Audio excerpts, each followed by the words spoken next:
However, the show looks like it's finally coming to an end. He recently found out that he had plaque buildup in his circumflex artery from his decades of gear use, probably why he decided to hop. And so The Rock, after listening to this, says this is 100% not true. I mean, to say 100% not true is to act as if nothing he said is true in that statement. And so what exactly is The Rock commenting on? That he was never on steroids? That he didn't abuse performance-enhancing drugs? You think he's going to admit to coming off of steroids, HRT, SARMs, peptides, growth hormone, any of this stuff? He wasn't just another Hollywood star. He was Hollywood. The man studios trusted with billion-dollar blockbusters, the face brands lined up to endorse, and the guy audiences cheered for from packed wrestling arenas to sold-out movie theaters. His rise was sold as the ultimate underdog story. The man who started with just $7 in his pocket and turned pure drive, discipline, and endless positivity into worldwide fame. Motivational talks, gym selfies, charity smiles, it all looked picture perfect. But that flawless image? It's been cracking for a while, and lately those cracks are impossible to ignore. Because when you stop seeing The Rock as a symbol and start seeing him as a pattern, a very different story starts to appear. A story built on control, ego, and a relentless need to come out on top. Even when the spotlight wasn't supposed to be his, the first signs didn't come from tabloids or gossip. There's not a fucking chance in hell he's clean. No. Not a chance in hell. As big as The Rock is, at 50? They came from the inside. One of the biggest movie franchises ever, Fast and Furious. When Dwayne Johnson stepped into the series in 2011, fans went wild. His role as Luke Hobbs brought muscle, attitude, and box office firepower. Many believed he single-handedly saved the series when it was losing steam. On screen, it looked like loyalty and brotherhood. But off-screen, it was a storm. Crew members and insiders from the Fast sets later described him as tough to work with, unpredictable, and growing more controlling behind the scenes. He was reportedly showing up late to set, sometimes by hours, sometimes not at all. Entire shooting schedules had to bend around his calendar, frustrating everyone involved. Then came that Instagram post. Afterwards. Crazy. How about The Look at Rock? that picture of him next to it, the sad truth. Oh my God, that's crazy. How about The Rock had to get on more steroids to play him in a biopic? That's how big Mark Kerr was. They're like, hey If you Rock, wanted we to need do you to play Mark legit. Kerr. We need you to get him on more steroids. Slim down. I bet getting that big probably felt like shit. Well, someone was like, hey, your heart's going to explode, right? And Yeah. number two, you You're got to 50. What looked like a motivational shout-out quickly turned into a not-so-subtle jab. Johnson praised his female co-stars but took aim at some of the men, calling them unprofessional and too afraid to face him directly. He didn't name names, but everyone knew exactly who he meant. Vin Diesel. Vin kept quiet during production, choosing professionalism over drama. He wrapped the film, did the press rounds, and stayed calm. Later, he'd call his directing style tough love, saying it helped push actors to perform at their best. But Johnson didn't see it that way. He took it personally. And instead of moving on, he made a bold move that changed Fast and Furious forever. In 2017, Universal announced a spin-off, Hobbs and Shaw. No Vin Diesel, no original family, just Dwayne Johnson and Jason Statham. Financially, it was a monster hit, raking in over $700 million worldwide. But culturally, it split the fandom right down the middle. Many fans didn't see it as growth. They saw it as betrayal, the core message of Fast and Furious. Loyalty, teamwork, found family. Just a little quick shout out to Tyrese, his new album, Black Rose. I just heard it. I literally just heard it. I heard the whole thing in my trailer. And I've got to say, in all honesty, it's the biggest piece of dog shit that I have ever heard. Everyone's laughing, by the way, but it's true because everybody's heard it too. Everyone heard it, right? They look at all, everyone's like, yeah, big piece of dog shit. Shouldn't be called Black Rose, it should be called big piece of black dog shit. That's what it should be called. Not even the hard, dried up dog shit for 7 days. It's the soft dog shit. It's like baby, it's like that. That's what the album is like. And I never want to hear it again, and I'm never gonna forgive him for wasting my time. That is time I will never get back. It's like dog shit is in my ear, motherfucker.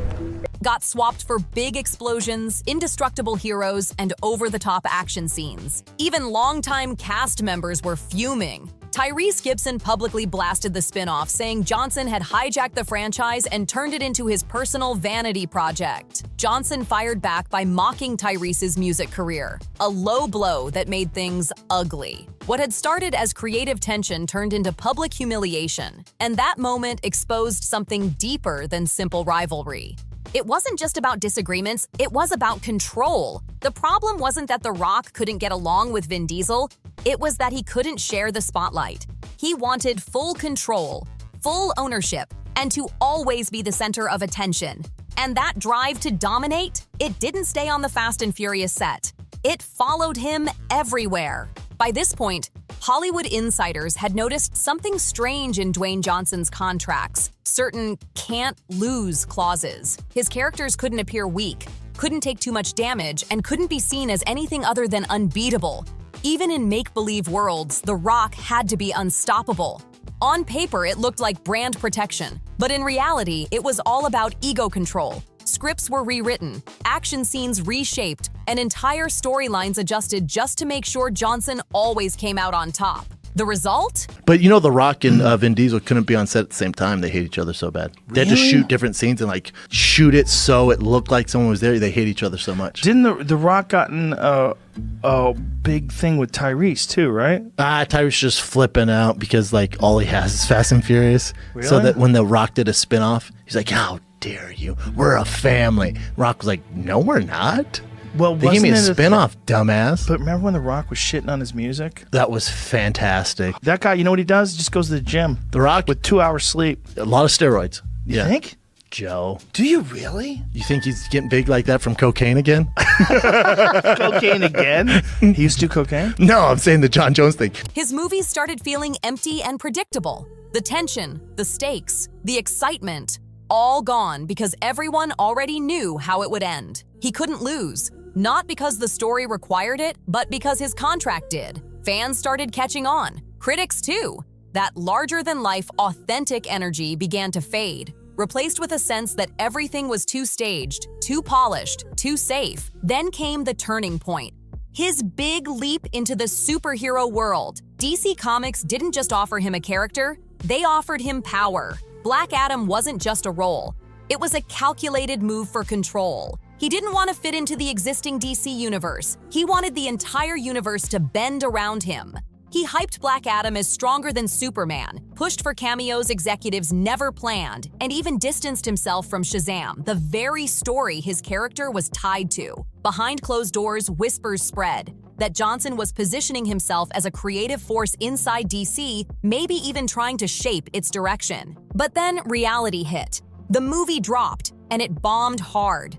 Despite huge promotion and a sky-high budget, Jason Statham and The Rock refused to lose fights against one another. Jason Statham, come on, bro. That actors including Jason Statham, Dwayne The Rock Johnson, and Vin Diesel have contracts demanding that limit the amount of punishment their characters take in fights. Because they don't want to look like bitches. Oh, good lord. You imagine telling your agent that? Like, I'm down to do it, man. I read through the script. When he punches me in the face, I'm not going down, bro. I'm not doing it. You imagine doing that? Black Adam missed profit goals. Fans weren't impressed, critics were harsh, and the studio had to completely shake up their future plans. Instead of accepting the outcome, Johnson doubled down. He posted adjusted box office stats to prove the movie made money. Numbers that industry experts immediately questioned. That move backfired big time. It didn't make him look confident. It made him look desperate. And once new leadership stepped in at DC, Johnson was quietly cut from future projects. For the first time in years, The Rock wasn't in control,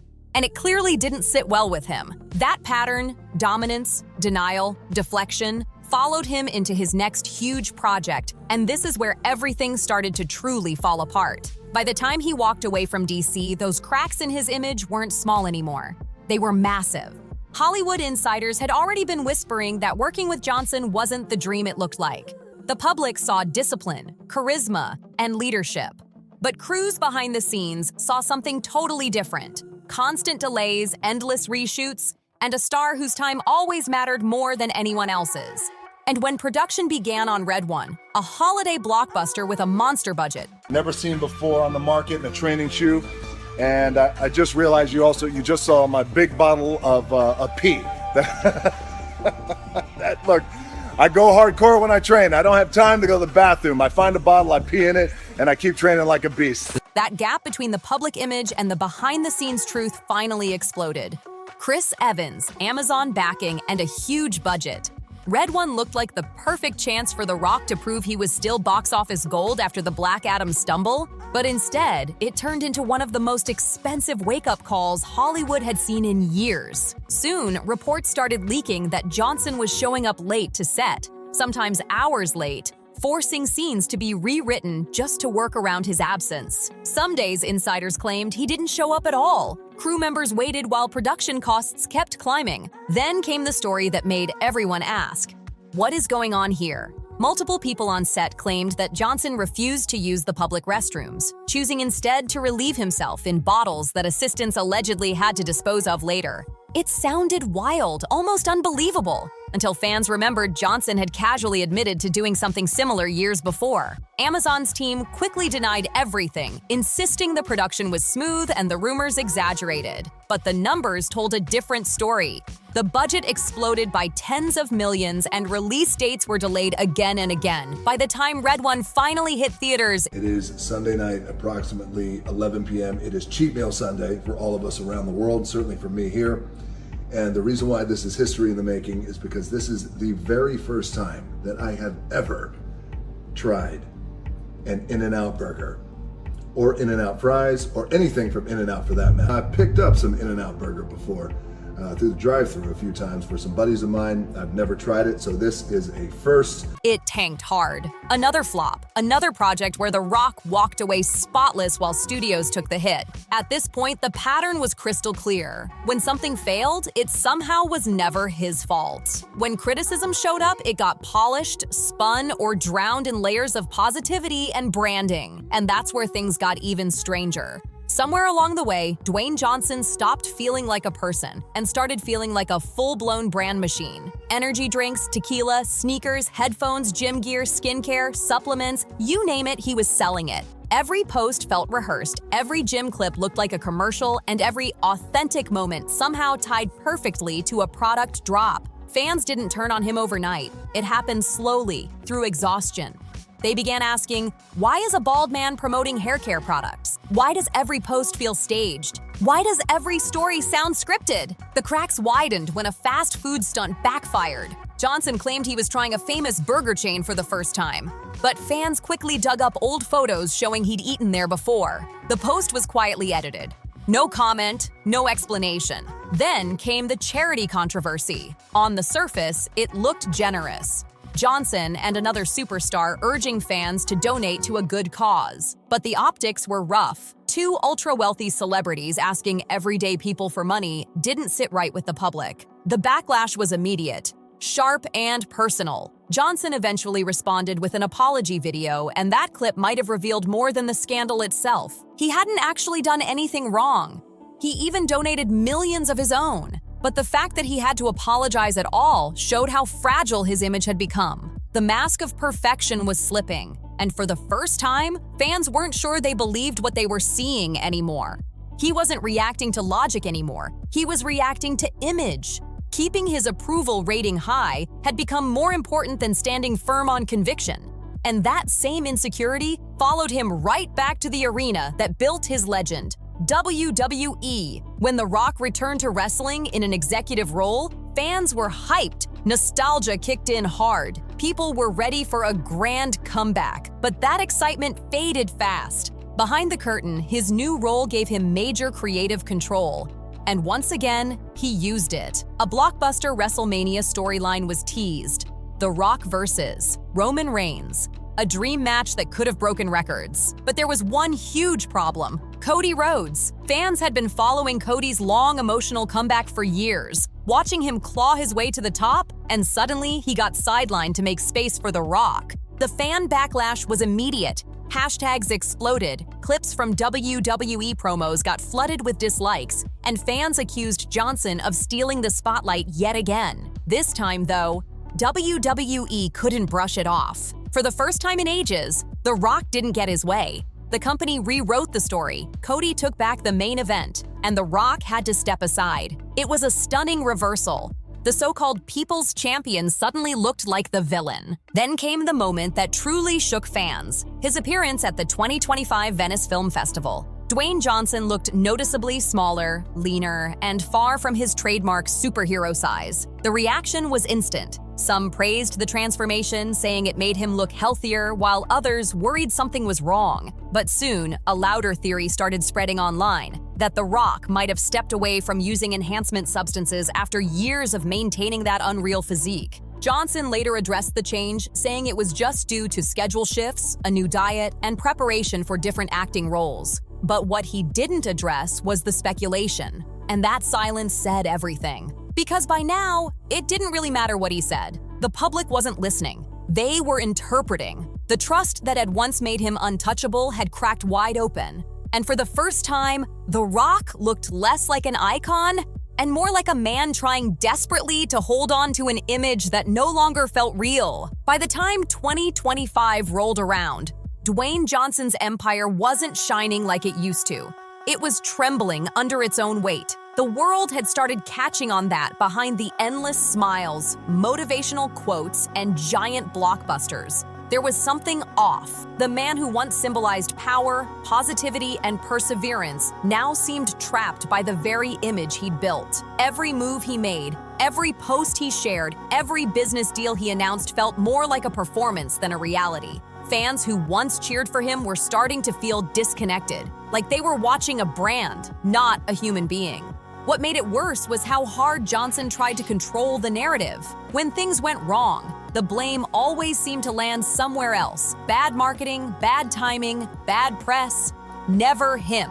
That used to work when his fame was untouchable. But now, the cracks were too visible to hide. The once bulletproof image had turned into a glass fortress, and the internet was throwing stones. People began connecting the dots. The social media apologies that sounded rehearsed. The charity campaigns that looked more like publicity stunts. The endless product tie-ins. It all started blending into one big corporate echo chamber. Fans weren't seeing authenticity anymore. They were seeing a man terrified to lose control of his story.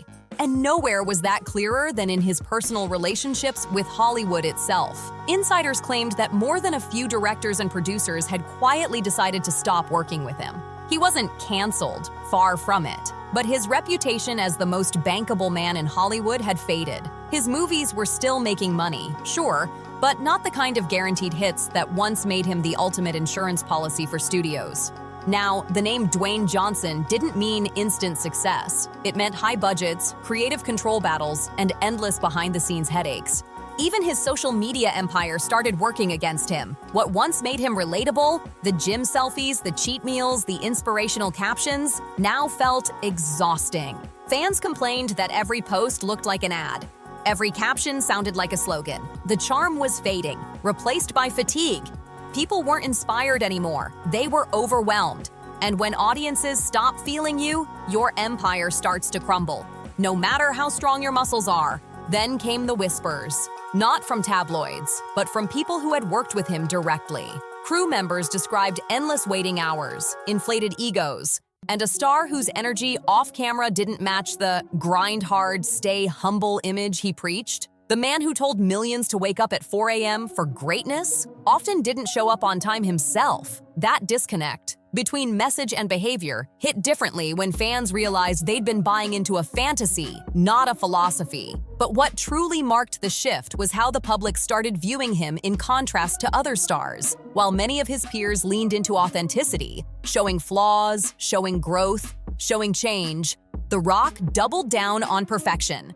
Everything had to look polished, powerful, invincible. But perfection doesn't inspire anymore. Vulnerability does. And that's what audiences were craving. Some fans tried to defend him, saying the criticism was unfair, that people had forgotten how much good he'd done. The charity donations, the uplifting messages, the decades of entertainment. But others argued that the problem wasn't his success. It was the illusion that he'd never failed. The Rock had built a brand on being the hardest worker in the room. But the more that image was pushed, the less real it felt. Behind the scenes, Johnson reportedly began losing key partnerships. Some of his business ventures weren't performing as well as expected.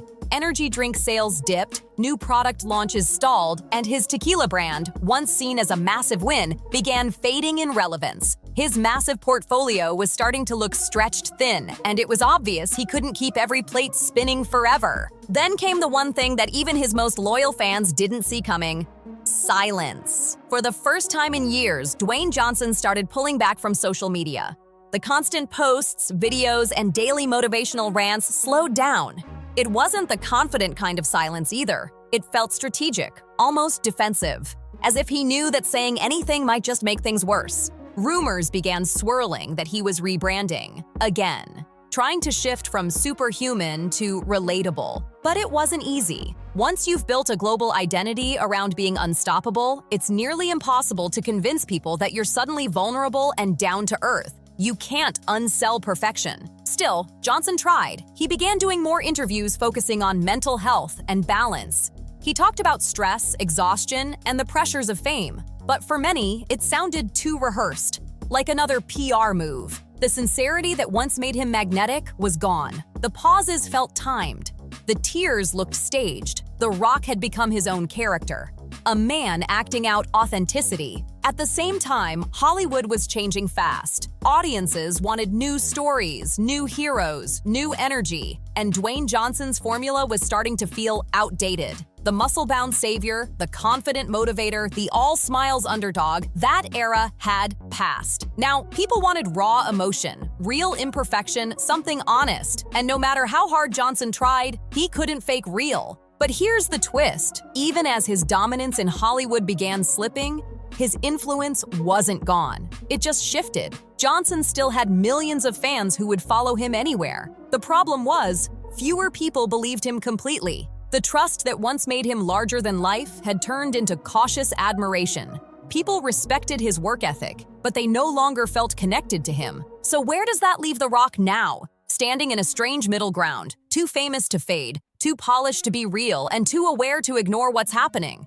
The man who once said, "Be the hardest worker in the room," now faces the hardest truth of all. The world doesn't want superheroes anymore. It wants humans. And that's the one thing Dwayne Johnson hasn't figured out how to play. Because the story isn't about muscles, fame, or failure, it's about transformation. The Rock built an empire on being unbreakable, but maybe the next chapter of his legacy depends on him finally breaking that image and showing what's underneath. Every denial felt rehearsed. Every explanation sounded too smooth. Every appearance looked like another move in a strategy to control the story. Dwayne Johnson didn't crash like other stars. There was no single scandal, no meltdown, no public breakdown. Instead, something quieter and far more dangerous happened. People just stopped believing him. And in Hollywood, once the illusion fades, it's already over, even if the lights are still on. This isn't a story about destruction, it's about erosion. Not one big fall, but a slow, steady crumble of trust. The Rock didn't get canceled, he got questioned. Because the real threat to a celebrity empire isn't hate, it's doubt. For years, he sold himself as the safest bet in Hollywood. Family-friendly, loyal, motivational, unshakable. The guy who never rocked the boat, the guy studios could hand hundreds of millions to without worry, the guy fans could cheer for guilt-free. But over time, that image stopped feeling real and started feeling manufactured. Every loss had a spin. Every stumble had a cover story. Every headline had a twist. Black Adam wasn't a flop. It was profitable. Red One wasn't a mess. It was ambitious. The charity Backlash wasn't tone-deaf. It was misunderstood. Even the WWE controversy wasn't ego. It was for the fans. At some point, those patterns stop sounding like explanations and start looking like control. Because the truth is simple. The Rock never admits defeat. He doesn't step back unless forced, and he doesn't say sorry unless it helps the brand. That's why his 2025 Venice Film Festival appearance hit so differently. The transformation wasn't just physical, it was symbolic. Gone was the superhero mass, the impossible build, the mythic presence. What people saw instead was a regular man, smaller, quieter, stripped of the armor he'd worn for decades. And when the body changed, the story changed too. Suddenly, the old questions came rushing back. About the contracts, the ego clauses, the set behavior, the PR spin. And it all started to look less like confidence and more like fear. Fear of losing control, fear of fading relevance, fear of being seen as just another celebrity who needed the machine to stay shining. And that's the cruel twist of it all. The very thing that made him look strong, the need to never look weak, is what exposed him most. Because strength without honesty becomes arrogance. Discipline without humility becomes control. And a brand without truth becomes just another illusion waiting to crack. Hollywood hasn't officially turned on him yet, but the audience already has. Not with outrage, not with hate, but with skepticism. And skepticism is what ends legends, not scandals. Because once people stop believing in your story, every smile feels staged, every word feels scripted, and every comeback sounds like a PR move. Yes, Dwayne Johnson is still rich, still famous, still powerful, but the myth that made him larger than life, that's gone. And when a myth dies, the fall doesn't have to be loud, it just has to last long enough. So what do you think? Is this just a rough chapter in The Rock's story? Or are we watching the slow collapse of one of Hollywood's most carefully built personas? Drop your thoughts below, hit that like button, share this video with your friends, and don't forget to subscribe for more deep dives into the stories where fame meets truth. Because in this business, no matter how long it takes, the truth always finds its way out.